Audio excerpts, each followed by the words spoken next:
Olá, a aula de hoje é sobre democracia direta. A democracia direta se contrapõe à democracia liberal. Em que sentido? Principalmente pelo fato de que a democracia liberal supõe a representação política e a democracia direta faz a crítica à representação. A democracia direta surge principalmente de uma posição contrária à civilização moderna. A crítica à civilização moderna. Muitos pensadores se colocam criticamente em relação à modernidade, mas sem abandonar completamente os princípios modernos. Como isso é possível? Ora, trata-se de fazer a contraposição entre as promessas e a realidade. Ou seja, alguns filósofos, alguns cientistas políticos percebem que existe uma distância entre as promessas da modernidade, promessas de igualdade, de liberdade e a realidade concreta do mundo moderno, aonde impera ainda a desigualdade, a exploração e a servidão. Rousseau foi um pensador que muito cedo, na história da modernidade, percebeu essa distância entre a realidade e a promessa e fez uma crítica contundente à civilização moderna. Vejam que Rousseau formulou essa crítica no século XVIII, um momento de florescimento da economia, da razão, da arte, fundadas no princípio da racionalidade moderna. Nesse sentido, Rousseau ocupa uma posição um tanto quanto desconcertante. No momento de otimismo com a máquina, otimismo com a Revolução Industrial, otimismo com a economia capitalista, Rousseau formula uma reflexão crítica e contundente à modernidade e à razão. Não que Rousseau considere que a ciência, a arte, a cultura não possam contribuir com o desenvolvimento do homem, mas, naquele contexto, Rousseau considera que essas atividades estavam corrompidas. O que faltava, então, segundo Rousseau, era a introdução de uma ética na ciência, uma ética na arte e, principalmente, uma ética na atividade política. Se pensadores anteriores a Rousseau fizeram um esforço para separar a política da moralidade cristã, tratava-se agora de reintroduzir a ética num novo patamar. A necessidade dessa ética se coloca porque a sociedade corrompeu o homem. Nesse sentido, era necessário resgatar a bondade humana para que o homem pudesse se desenvolver com apoio, com a ajuda da ciência, da razão, da política e da cultura. Rousseau, assim como outros pensadores da época, imaginou que o homem construiu a sociedade transitando do estado natural para o estado social. E essa passagem se deu pela elaboração de um contrato social que possibilitou a saída desse estágio de natureza para o estágio social. Para Rousseau, assim como para Locke, esse contrato social se faz pelo consenso, pelo acordo. Outro ponto de coincidência é que, para Rousseau, no estado de natureza, o homem é bom. A essência humana, tanto para Locke quanto para Rousseau, é uma essência boa.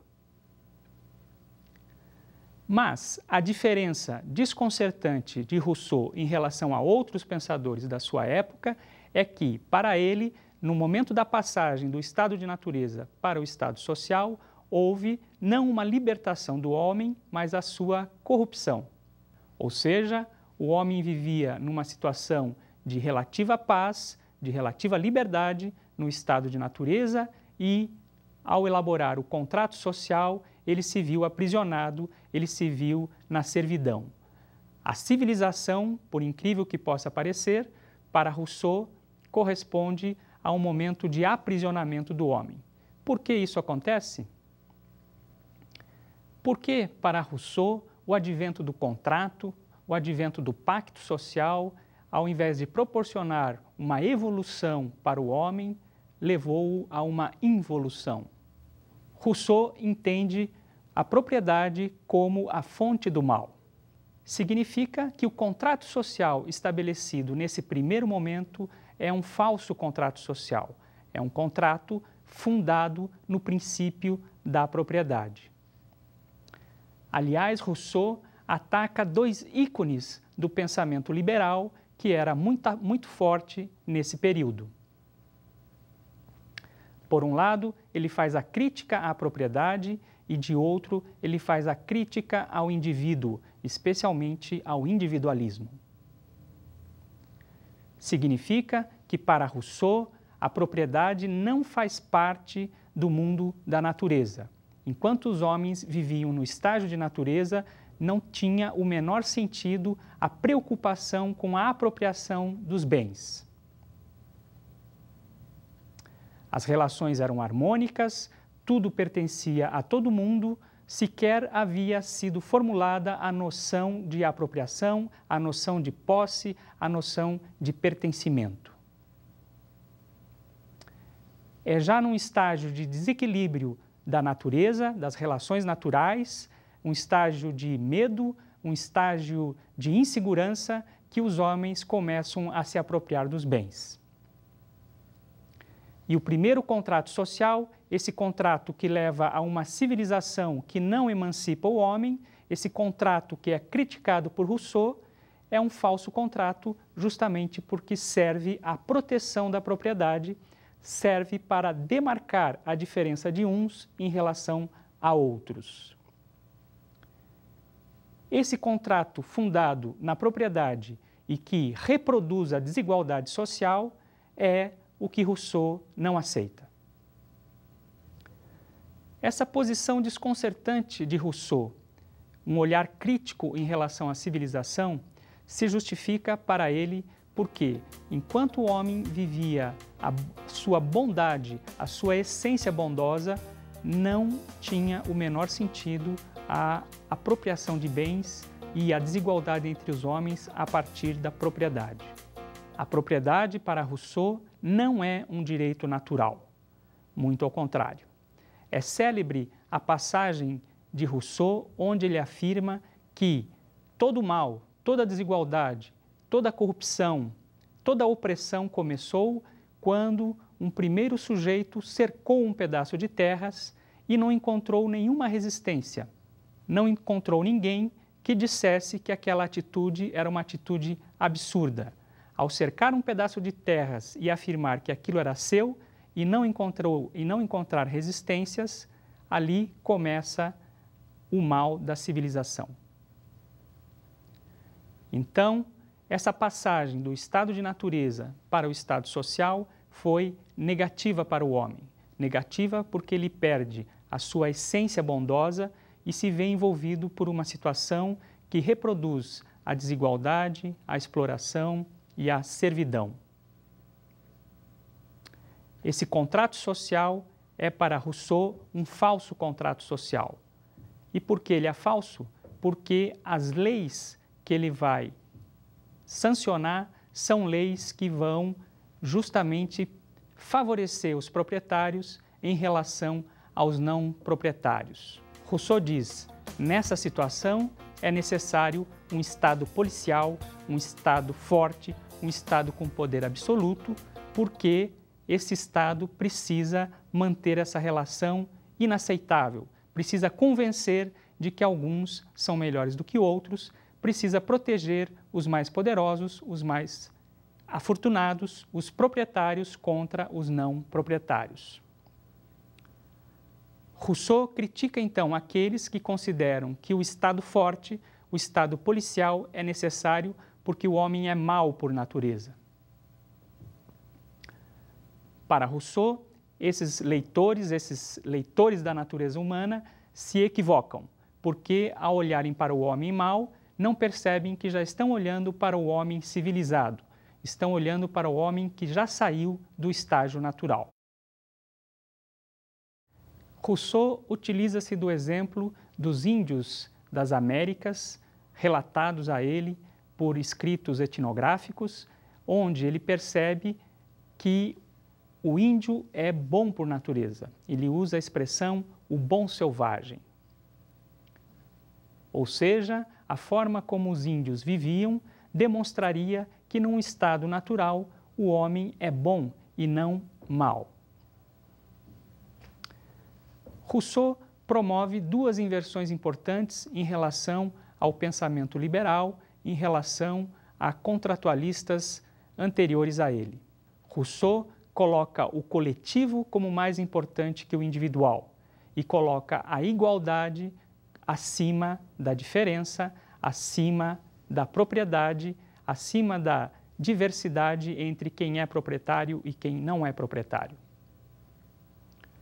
Então, um pacto social só vai funcionar se o indivíduo estiver integrado à sociedade, se ele atuar, se ele participar da construção dos interesses coletivos. Quer dizer que Rousseau não está defendendo uma volta ao passado. Ele não quer que retornemos ao estado de natureza, uma vez que a civilização não funcionou.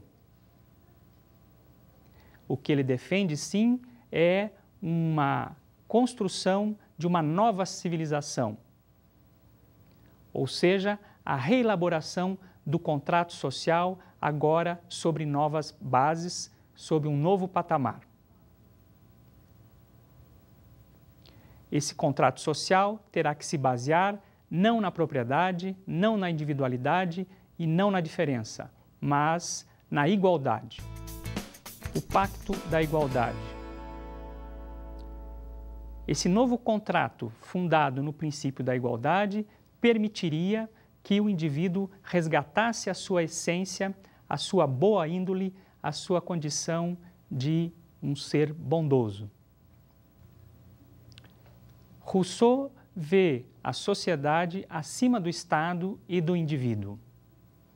Se para Hobbes o indivíduo era mau por natureza, era perigoso e, como forma de cerceá-lo, como forma de limitá-lo e construir a paz social, era necessário investir no Estado, num Estado forte, num Estado poderoso, num Estado com soberania absoluta, para Rousseau isso não acontece.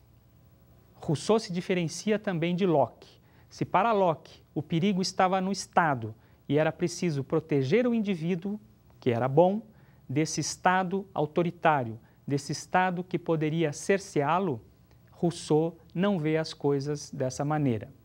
Então, se Hobbes desconfia do indivíduo e aposta no Estado, Locke desconfia do Estado e aposta no indivíduo, qual é a aposta de Rousseau se ele não concorda nem com Locke nem com Hobbes? A aposta de Rousseau não está nem no indivíduo e nem no Estado, e sim na sociedade, no povo organizado, participando diretamente das decisões, o povo soberano exercendo essa soberania de forma participativa. Essa é a fórmula de Rousseau para construir um novo pacto social, um pacto verdadeiro, um pacto que possibilite ao homem realizar a sua essência, reencontrar essa essência, que é uma essência bondosa. Vemos aí o vigor do resgate ético de Rousseau para a política. Dizer que o povo é soberano significa que esse povo tem o poder e, para Rousseau, é um poder absoluto, ou seja, acima dos demais e que se impõe às outras instâncias. Nesse sentido, Rousseau faz a crítica da representação política. O povo, para se manter soberano, não pode transferir o seu poder para um representante. O poder soberano do povo, o poder absoluto do povo é intransferível, portanto, inalienável indivisível e imprescritível. Vejamos como Rousseau pensa o corpo político e a vontade geral. Então, os indivíduos reunidos em assembleia formam um corpo político. Significa que esse corpo político é mais do que a soma dos indivíduos. E a vontade geral também está além da vontade da maioria. Nem sempre a vontade da maioria corresponde à vontade geral. Por que essa distinção feita por Rousseau? Voltamos aqui ao ponto da ética. Para que a vontade geral se construa, é preciso que os indivíduos se desarmem dos seus interesses egoístas e rumem para a construção do corpo político, olhando para o interesse geral, olhando para a vontade coletiva, para as necessidades comuns. Vamos a um exemplo sobre a formação ou não da vontade coletiva, da vontade geral. Imaginemos um grupo de pessoas reunidas para decidir se o fumo, o uso do cigarro deve ou não ser proibido em espaços públicos. Vamos pensar ainda que entre essas pessoas existe uma maioria de fumantes. Se essa maioria de fumantes tomar uma decisão pensando apenas nos seus interesses egoístas e dessa forma resolver que o cigarro deve ser permitido no espaço público, apesar de ser uma decisão de maioria, essa decisão não corresponde aos interesses coletivos, aos interesses da sociedade. Qualquer um sabe que o cigarro, além de provocar danos à saúde, provoca despesas ao erário público em tratamentos, inclusive em relação àqueles que não fumam. Mas, se ao contrário, essas pessoas reunidas se despojam dos seus interesses egoístas e pensam no interesse coletivo, portanto, tomam uma decisão favorável ao grupo, à coletividade, proibindo o uso do cigarro nos espaços públicos, indo contra os seus interesses individuais, aí sim nós temos a formação de uma vontade coletiva. Portanto, o corpo político só se constitui e a vontade coletiva só se constrói com indivíduos éticos, indivíduos que reencontram a sua essência bondosa e se comportam no espaço público voltados para o encontro do interesse comum, para a construção do que é o mais importante para todos. Rousseau está nos falando do exercício da democracia direta. Para que essa democracia funcione, o indivíduo deve estar integrado ao social. Uma outra condição para o bom funcionamento da democracia direta é que a vontade é inalienável, ou seja, não é possível construir a vontade coletiva numa assembleia se os indivíduos não estão presentes, se eles transferiram a sua vontade para representantes.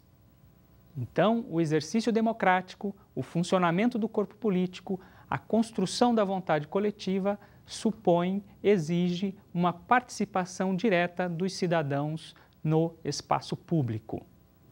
Para Rousseau, esse indivíduo deve ser um indivíduo altruísta, deve ser um indivíduo voltado para os interesses coletivos.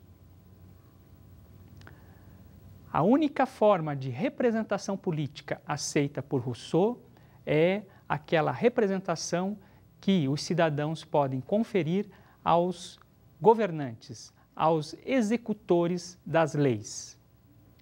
Então, no momento da formulação das leis, os indivíduos devem participar ativamente, expressando as suas vontades, justamente porque a expressão das vontades individuais e o conflito entre elas é que vai redundar na construção da vontade coletiva.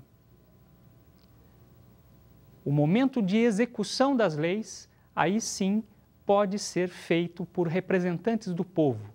Porque, para Rousseau, os representantes do povo não passam de funcionários dessa instância máxima que é a Assembleia Popular. Esses representantes do povo, portanto, não têm autonomia diante do poder soberano popular. Eles devem apenas cumprir as ordens determinadas pela Assembleia Popular. Mesmo assim, Rousseau chama a atenção para a necessidade de uma fiscalização rígida, uma fiscalização rigorosa da instância máxima do poder sobre o Estado, sobre os funcionários do povo. Utopia ou esperança? Como devemos olhar, como devemos pensar, como devemos entender a reflexão de Rousseau? Como algo possível de ser realizado, como uma grande contribuição ou como uma utopia? A crítica ao pensamento de Rousseau segue esse caminho de que as suas propostas são irrealizáveis na sociedade moderna, na sociedade contemporânea, complexa, onde milhões de pessoas habitam cada cidade, onde os indivíduos estão envolvidos em negócios que tomam muito o seu tempo e, portanto, se torna impossível convocar todos à praça pública, todos à Assembleia, para tomar as decisões para a coletividade. Uma outra linha crítica a Rousseau, essa com uma coloração mais ideológica, entende que a proposta de Rousseau é perigosa porque as massas reunidas no espaço público para participar das decisões têm comportamentos irracionais e comportamentos autoritários. Ou seja, isso que Rousseau chama vontade coletiva, para alguns pode se transformar no autoritarismo coletivo sobre os indivíduos. É claro que essa posição é uma posição tipicamente liberal. Mas como responder a essas duas linhas de crítica ao pensamento de Rousseau? Primeiro, a ideia de que Rousseau propõe algo irrealizável. Bom, sobre isso é importante pensar que Rousseau não necessariamente deve ser levado ao pé da letra. Menos importante do que ficar imaginando se a proposta de Rousseau vale só para pequenas sociedades, pequenas comunidades, o mais interessante é perceber como ele pode contribuir com a reflexão sobre a democracia contemporânea, a democracia representativa que passa por uma crise profunda. Vários pensadores se inspiram no Rousseau para justamente oferecer alternativas para a crise da democracia representativa. Essas alternativas nós conhecemos como o plebiscito, o referêndum, o orçamento participativo, os conselhos gestores de políticas públicas, além dos fóruns e as assembleias populares de participação nas decisões do governo. Significa, então, que as propostas de Rousseau nos ajudam a contrabalançar os vícios da democracia representativa, entre eles a distância muito grande entre os representantes e os representados. Hoje, então, uma forte corrente de pensamento político chamada democracia participativa propõe esses mecanismos de ação do povo no espaço público como forma de enriquecer o processo democrático. Vejamos mais de perto um exemplo dessa participação popular no processo político. No caso, é o exemplo do orçamento participativo. Orçamento participativo é quando o destino de parte dos recursos públicos é decidido em consulta pública. No Brasil, as primeiras experiências precursoras de controle e participação social são do final da década de 70. Nem todas eram conhecidas como experiências de orçamento participativo ou tiveram continuidade. como os casos de Lages, em Santa Catarina, e Boa Esperança, no Espírito Santo, adotadas entre 1978 e 1982. Depois vieram os casos de Diadema, São Paulo e Vila Velha, no Espírito Santo. Mas a experiência que ganhou maior destaque foi a de Porto Alegre. Esse caso ganhou destaque nacional e internacional e projetou o OP como uma nova metodologia de gestão pública participativa. Uma segunda linha de crítica ao pensamento de Rousseau é uma linha mais ideológica, talvez até mais contundente. Segundo essa perspectiva, Rousseau propõe soluções políticas que não são desejáveis. Para esses pensadores, a proposta de Rousseau é perigosa porque as massas populares, participando do processo político, agem com irracionalidade e esse comportamento das massas pode levar não à democracia, mas ao autoritarismo. O que Rousseau chama de vontade coletiva, segundo essa perspectiva, poderia redundar na tirania das massas, na tirania coletiva contra os indivíduos, levando, portanto, à perseguição daqueles que discordam, daqueles que são diferentes, daqueles que não se integram ao social. Como responder a essa crítica contundente ao pensamento de Rousseau? Bom, é preciso lembrar que Rousseau está falando do funcionamento desse corpo político e da construção da vontade coletiva a partir de um indivíduo ético, um indivíduo que se reencontra consigo mesmo, que reencontra a sua bondade natural. Esse indivíduo ético vai reencontrar-se justamente à medida que a sociedade, que as instituições sociais funcionem favoravelmente à construção da democracia direta. A escola, por exemplo, é uma importante instituição para a elaboração, para a formação desse indivíduo com uma ética política, com uma ética social. Esse indivíduo ético, nos diria Rousseau, não vai construir uma sociedade autoritária, não vai construir uma sociedade totalitária, uma sociedade de perseguição, porque esse indivíduo não estará apegado a interesses egoístas, a interesses de poder, mas estará voltado para a construção da vontade geral, da vontade coletiva. Hoje vimos então como a reflexão sobre a democracia direta, elaborada por Rousseau, contribui para a crítica dos limites da democracia representativa e apresenta horizontes muito interessantes para a sociedade moderna.